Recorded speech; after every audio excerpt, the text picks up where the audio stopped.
So get ready with me whilst I talk to you about my journey struggles with OCD. Now, if you don't know much about OCD, it stands for obsessive compulsive disorder. There we go. And I was sort of introduced to it, I guess officially, not like, oh, I'm clean, I have OCD.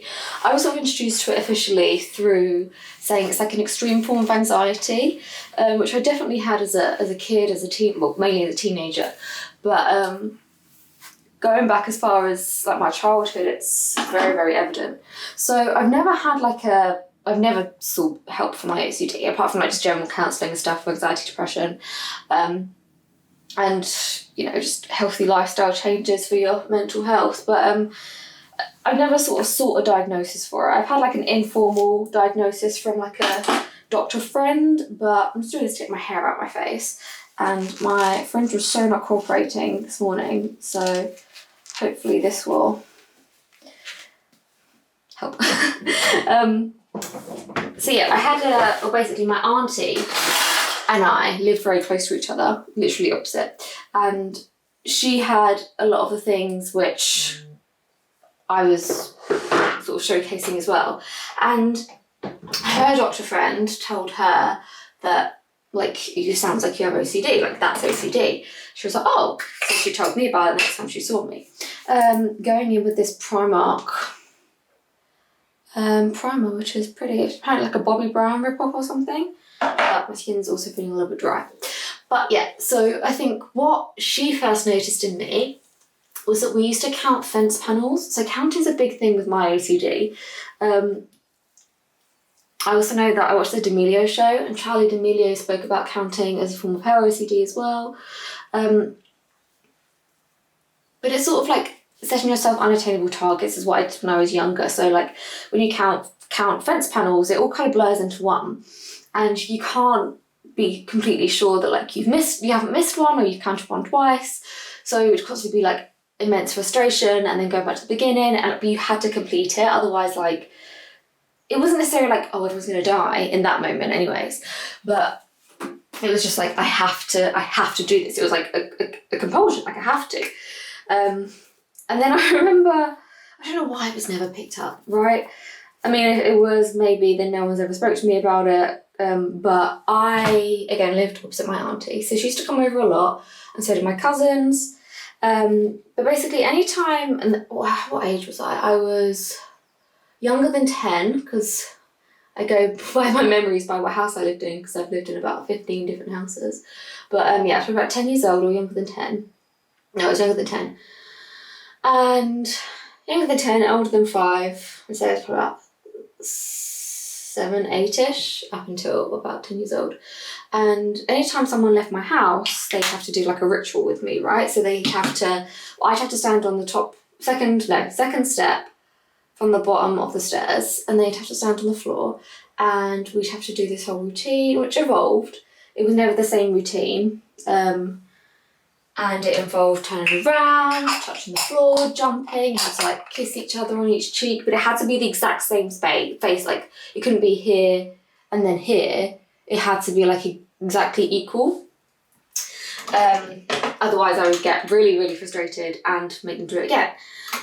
My auntie, like I said a million times, lived opposite me. So she'd be over a lot, and she would be like, Jazz, I'm not doing it anymore. I'm not doing it. I think it was quite funny for everyone to sort of watch and be like, Jazz is just a little freak.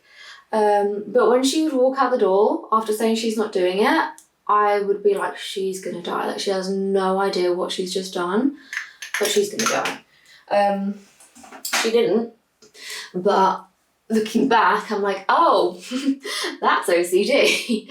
And I remember other sort of unattainable things that I would do, such as, so weird, like, I was developing and I had my first ever padded bra, but I didn't fit into it, right?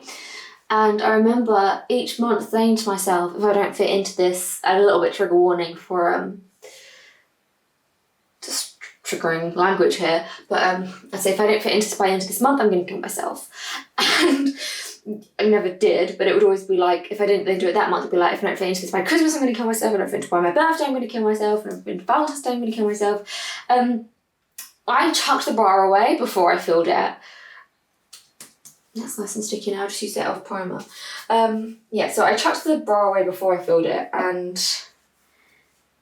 it's a crazy little thing there, but I remember things like that, basically. I never had the intention to kill myself. I think sometimes I'd be like, right, no, I'd look in the mirror, by the way, and say this, and I'd be like, right, no, this time I have to fill it, otherwise I'm actually going to do it, and I'd feel sad and like scared, but I never had the actual intention to do it. I never tried to. Like, I wasn't suicidal at that point. I don't think my OCD ever made me suicidal. But, God, I feel like I'm... But yeah, so the compulsion was out of hand. This is an e.l.f. Halo Glow liquid filter, and I've used this once with a brush and it didn't go very well, so I'm going to try a sponge today, because I normally always use a sponge. And I'm going to put more on than I did before, because I normally wear a lot, so hopefully this time it will make it better for my skin.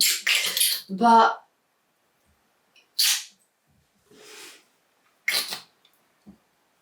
yeah. So I didn't realise I had OCD until probably, obviously, when my auntie noticed it, and then I didn't really know it was a thing. I remember me and my friend watched some like camp thing where they like took kids that had OCD, and they took them to a camp and basically tried to make them not do their like compulsions in an attempt to show them that like it wasn't necessary, like nothing bad was going to happen. And I was like, oh my God, that's me. I think this is quite common. I went to an all-girls secondary school, and I noticed this a lot, and I don't know whether that was because I just went to a single-sex school, but you know when you're like walking and like your ankles, like the back of your foot like kicks the ball of your ankle, and then like you have to do it again on the other side, but you have to match the exact same spot with the exact same part of your shoe with this same sort of like strength. And I noticed that a lot with my peers, so that must be quite a common thing. But yeah, that is a form of OCD. It's like, it is a compulsion. It's like you have to mimic it. It has to be the same. I sort of grew out of it in bits. I don't know when, how, why, or remember much, but I remember maybe it's just like major depression setting in. But I also remember being happy as well. I have no idea what happened. But basically, I just said no to all my compulsions, and I was like, I'm not going to do it. And I think it was part of like trying to grow. Sorry, I'm concealing now with this liquid concealer from Primark. This is a shade, oh my gosh, it's shade 2. I thought it was shade 1. Wow, what a tan girl. But yeah, I was going to say, I think it was part of a trying to work on myself, not give in thing. But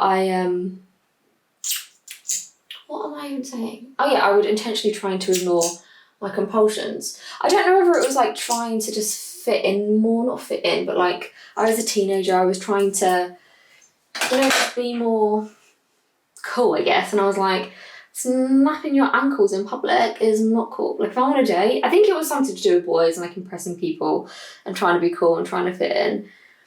Because the examples I'm using are like, I don't want a boy to think that of me. Whereas now with Danny, I'm like, baby, no, that has to be like that, otherwise I'm gonna cry. No, I'm joking, I'm not that bad, I don't think. But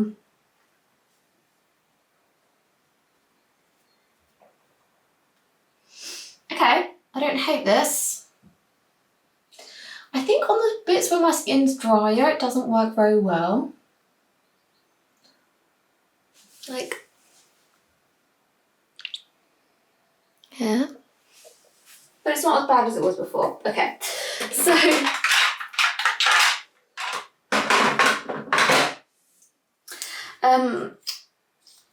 so I guess through rebelling against the obsessive thoughts, and I guess that's a kind of form of anxiety within itself, me not wanting to seem silly to other people, which is why I didn't entertain these compulsions. But I've realised that like nothing bad is going to happen, like it's not the end of the world. And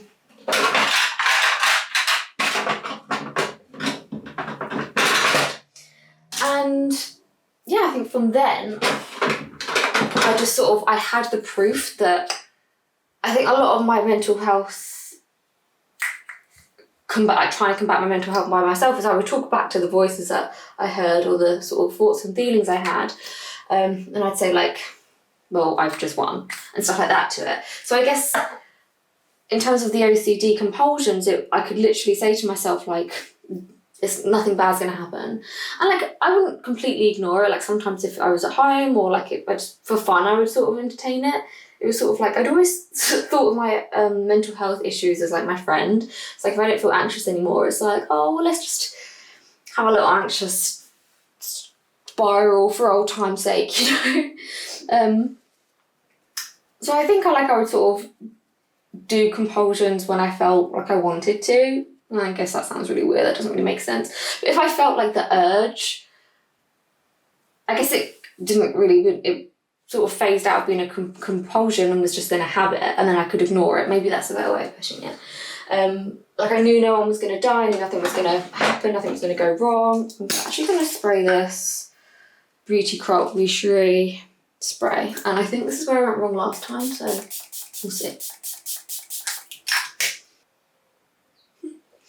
So I think my anxiety and OCD came back a bit bad when I had sort of a life event that was traumatic again, because suddenly it was like, well, maybe if you did these compulsions, maybe if you did these rituals, that wouldn't have happened. And again, another trigger warning before I describe to you what happened. But basically, my best friend committed suicide. She passed away through her own choice.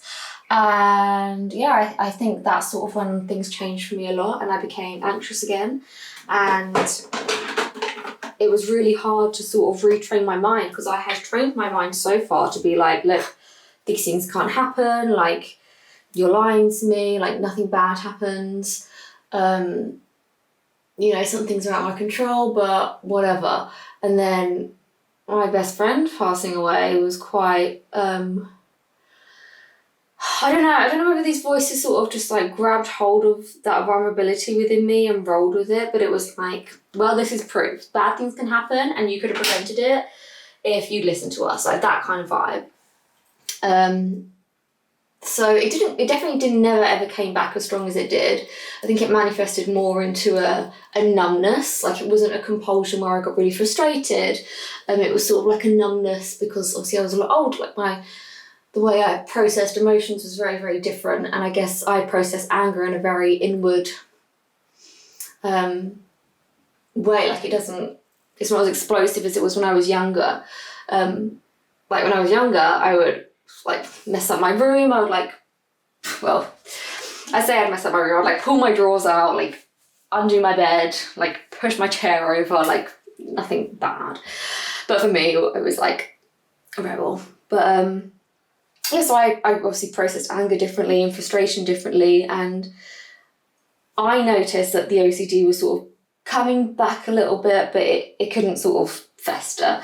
And I also was sort of old enough to realise that I didn't, like, my compulsions didn't prevent her from doing anything. Nothing could have prevented her from that, in this sense of rituals and compulsion. And you sort of have to just make your peace with grief anyways. I think everyone goes through grief, and it's like, I could have prevented that, you know, whether it's a pet grief, whether it's a celebrity grief, like you just think, oh gosh, like if only I did this. But you know, things happen. But anyways, yeah, so I was processing emotions very, very differently. I also understood that there was more to the bad event that happened than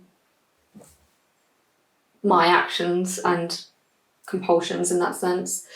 And that's that. And I guess the place I'm at now in terms of compulsions and people having to do things, it's more, if I'm stressed, it normally happens in environments where I don't feel like I'm in control. For instance, if I'm driving and have to be somewhere.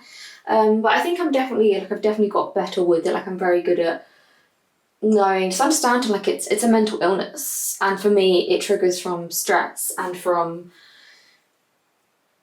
I don't really know what triggered it when I was younger. Maybe it's just something I was born with. Maybe it's trauma. I don't know. I feel like all of our parents give us trauma. Like imagine being a parent, suddenly you've got this life in your hands and you have no idea what to do with it. Like how could you not traumatize that little baby, you know? I feel like everyone has trauma. So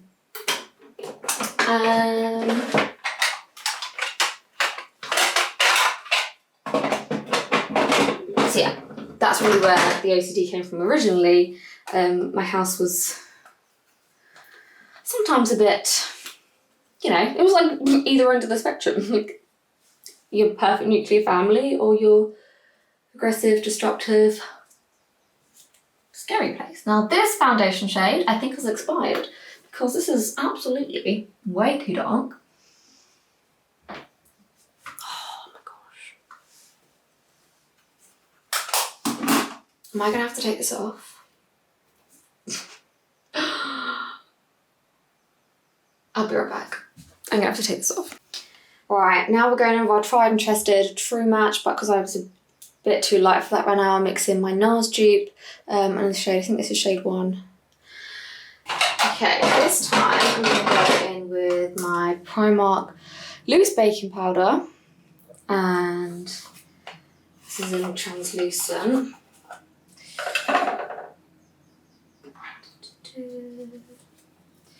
So I'm going to touch on cleanliness and OCD, for me anyways.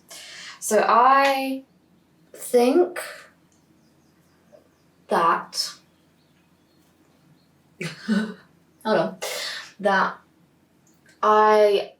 cleanliness was definitely a compulsion of mine, okay? Like, but also like to note, I remember it being mainly in summer. So I don't remember like doing much in summer holidays. Like both my parents worked full time. My older brother just took care of me most of the time. So we just sort of like was in the house. And I think I remember like obviously in the sun you can see so much more dirt, you can see dust. But I didn't like crinkles in my bed. Like I couldn't, absolutely not. I felt like I was living in filth, which is completely barbaric. But what I should use. This one. But I think for me, the sort of cleanliness aspect to it was a sense of trying to regain control of any situation when it was the space I was in all the time. And I guess, I don't know, it made me feel like in my little chaotic life and mind, I could make this little thing okay. So yeah, I was sort of like a neat freak, a clean freak. I like a simple like neat freak rather than clean freak. I mean, sometimes now like I'm all or nothing. Like if I clean, I will clean everything. Like I will clean the walls, I will clean the floor, I'll clean the ceiling, and it's like, yeah, I don't think, you know, I live with my mum and she got a cleaner, and I think I was a little bit disappointed when I realised that the cleaner doesn't also clean the walls and the skirting and stuff like that. And yeah, I sort of had to learn that I was probably being a bit over the top with that. But that's sort of like the cleanliness issues I've had. I've also been very, very people-pleasy and then not really made a big fuss over cleanliness. Like if I'm out and about, I won't want to use like people's hand sanitizer, like when I was little, or like freshen up at all. I would be too scared. So I would just like rather be dirty than wash in my own house. I guess now I've sort of started to be a little bit more stressed out over things I can't control in my life, or I'm just sort of like waiting for things to happen in my life. And she's fancy girl. And I started to become a little bit more obsessed with cleanliness and stuff that way. For instance, I know we have a very, very tragically, my memory card got full. So, as I was saying, at work we have a cloth to clean all of our mugs, and I was fine with that for like 3 years, and suddenly recently I was like, no, I need to take all my stuff home because I can't clean it here. Like it just became a big no-no for me. So I notice when I'm getting more stressed and seeking more control in my life when things like that happen and my routines change. But I say that's sort of the extent of my OCD at the moment. The counting is still a big maybe not issue. I think when I was younger, I definitely saw it as a big issue. It was very, very compulsive when I was younger, and I didn't understand it. I knew that other people didn't. But for instance, I will like trace things. So if I'm sitting on the toilet, right, I'll look over here and I will trace this. And I'll go 1, 2, 3, 4, 1, 2, 3, 4. And then I'll like pretend I'm zooming in and I'll like count the corners and like the edges that create the corner. But also, let me move these bits out of the way. This is like my favorite one to do, right, is doors. So they typically have like these features on them, like I'll go 1, 2, 3, 4. But also my door has like 1, 2, 3, 4, 5, 6, 7, 8, like mini patterns within that. So I'll have to count all of them, but do it in a sequence. However, even with my counting now, like it's never a compulsion. Like I normally just notice it if like I'm about to do a task or someone starts talking to me and I'm like, hold on. Well, my mind is like, hold on, I need to finish counting this. And then I'm like, oh wait, hold on, like it's okay, it's fine. And I think it's a self-soothing thing as well. Because I guess, I mean, I tend to normally get quite anxious on the toilet, but I will count those things in that door like so many times in a day. And I don't know, like it doesn't necessarily make me as anxious as it used to, but you know, that's my thing with counting at the minute, is counting the edges. And I guess even like with this, like every new thing, I'll be like 1, 2, 3, 4, 5, 6, 7, like I'll count everything. And I say that's probably the main sort of existing OCD traits that I have. And again, like I said, like I notice certain things with cleanliness when I'm starting to get more stressed, but it is a control thing. Like when I feel out of control with certain things, that's when I'll notice more things are triggering me. You know, if you're young and you're struggling, or no matter what age you are, and if you're struggling with OCD, if it's just sort of come on in later life, then hopefully that can inspire you a little bit and just let you know that everything's going to be okay. And like, you know, maybe the way I explained it might help you with processing your version of it, because I think it is different for everyone, and you know, the different traumas we face. You know, you could have the same sort of thing, it could come to fruition the same way but have the complete opposite triggers, you know, and the complete complete opposite traumas. But oh, that smells so good. It's literally just like the ones from the pharmacy, like when you're little. I actually just saw this makeup and just like when you're multitasking, it's like, oh no, that's not good, but that's okay, that's okay. You need to hear people's stories, at least for me, to understand like where you can come from, where you fit into it, because you could fit into like so many different categories with anything, like mental health. And you know, you're sad and like you're showing mostly depression, so you get fixed for that, not fixed, you get help for that, and then it's not really working for all of your triggers, and then you're like, well, why? Because I'm depressed. And it's like, well, no, you could also be anxious, you could also have OCD, you could also be autistic, you could have ADHD, or you know, anything else. And